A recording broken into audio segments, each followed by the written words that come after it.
Have you ever loved someone so much that even their pain starts to live inside you?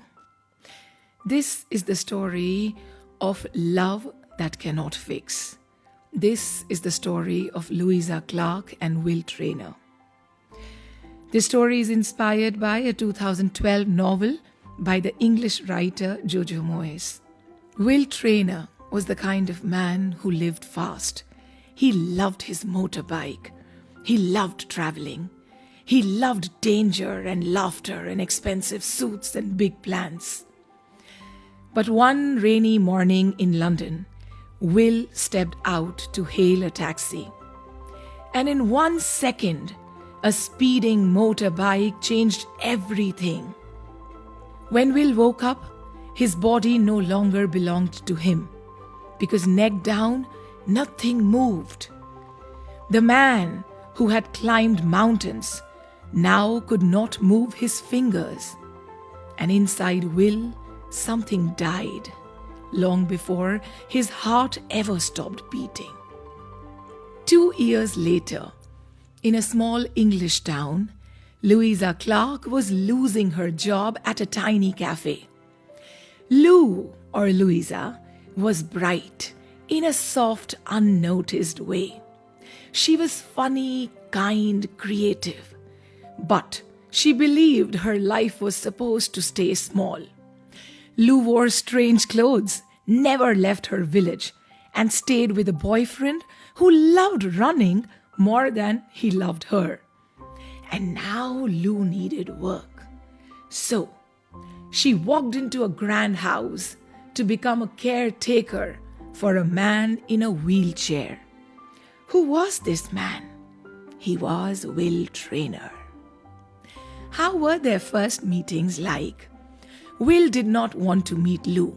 Actually, he did not want anyone or anything, because Will was angry at the world, at his body, at his family, and at life itself. Lou tried to be cheerful.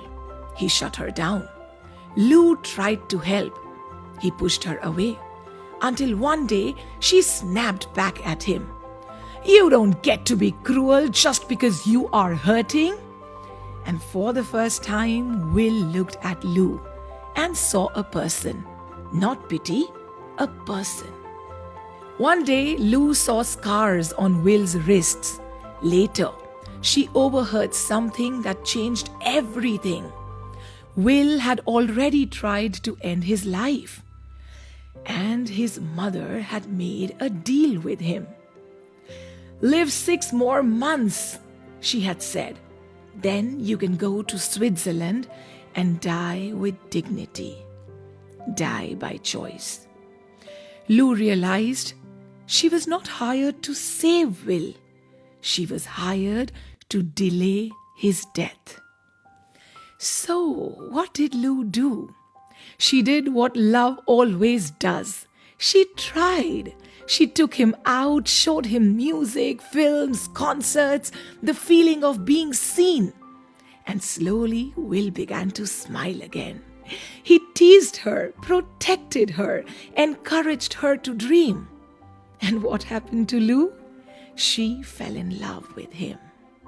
The kind of love that grows quietly until it suddenly fills your whole chest. But Will never stopped counting down the days when he would end his life. Lou made plans, trips, moments, but no matter how happy Will looked, his decision did not change. One day, Lou finally said, "I love you." And Will said it back, "I love you." But then he said something that broke her. "I love you enough to not want you trapped in my small world." Will wanted Lou to live, even if he could not. And this was the time for the last goodbye. In Switzerland, in a quiet white room, Lou sat beside Will. She kissed him, held his hand, and watched him choose to stop existing. Not because he did not love her, but because he could not love life anymore. After his death, Will had left Lou money enough to travel, be independent, and see the world. He had also left letters and instructions. "Live boldly," Will wrote. "Go to Paris, see the world. Be the woman I know you can be." And Lou did, with a broken heart, but a bigger life. What is the moral of this story?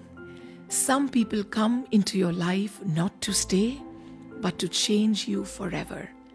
And that is sometimes the deepest love of all.